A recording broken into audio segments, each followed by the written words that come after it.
আমরা এই ভিডিওর মাধ্যমে খুব সহজভাবে রডের ওজন বের করা শিখব। চলুন দেখে নেই সহজ পদ্ধতিগুলো। এখানে আমরা দুটো সূত্র দেখতে পাচ্ছি। একটা হচ্ছে মিটারের ক্ষেত্রে একটা সূত্র এবং ফিটের ক্ষেত্রে একটা সূত্র। মিটারের ক্ষেত্রে যে সূত্রটা হচ্ছে d²/162.2, মানে হচ্ছে রডের ডায়াকে আমরা 162.2 দিয়ে ভাগ দিলেই আমাদের রডের ওজন বের হয়ে যাবে এবং সেই ওজনটা বের হবে 1 মিটার রডের ওজন। ডি হচ্ছে যেমন 10 মিলি রডের ক্ষেত্রে 10 হবে, 16 মিলি রডের ক্ষেত্রে 16 বসাবো, 12 মিলির জন্য 12 বসাবো, রডের ডায়াটা যেটা থাকে।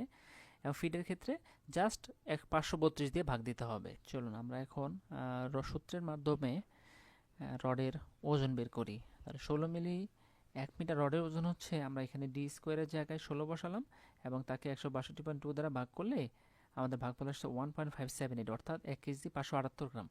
তার মানে হচ্ছে 16 মিলি 1 মিটার রডের ওজন হচ্ছে 1 কেজি 578 গ্রাম। তো আমরা যখন ফিডের ক্ষেত্রে করব তখন 532 দিয়ে ভাগ দিব। তো এখানে 10 মিলির কারণে ডায়া হচ্ছে 10, এই 10কে স্কোয়ার করার পরে 100কে আমরা 532 দিয়ে ভাগ দিলে ভাগফল আসছে 0.187, অর্থাৎ হচ্ছে 10 মিলি 1 ফিট রডের ওজন হচ্ছে 187 গ্রাম। তদ্রুপ আমরা আরেকটি দেখতেছি, এখানে 16 মিলি 1 ফিট রডের ওজন কত। সেক্ষেত্রে আমাদের ডায়ার জায়গায় 16 বসানোর পর 532 দিয়ে ভাগ দিয়ে ভাগশেষ 0.481 কেজি। তার মানে হচ্ছে 1 ফিট রডের ওজন হচ্ছে 481 গ্রাম।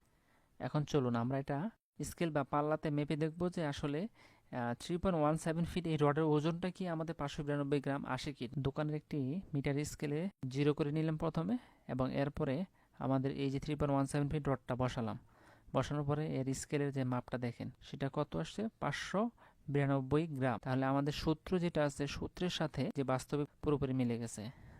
ধন্যবাদ সবাইকে। আমরা খুব সহজেই এভাবে রডের ওজন বের করতে পারি।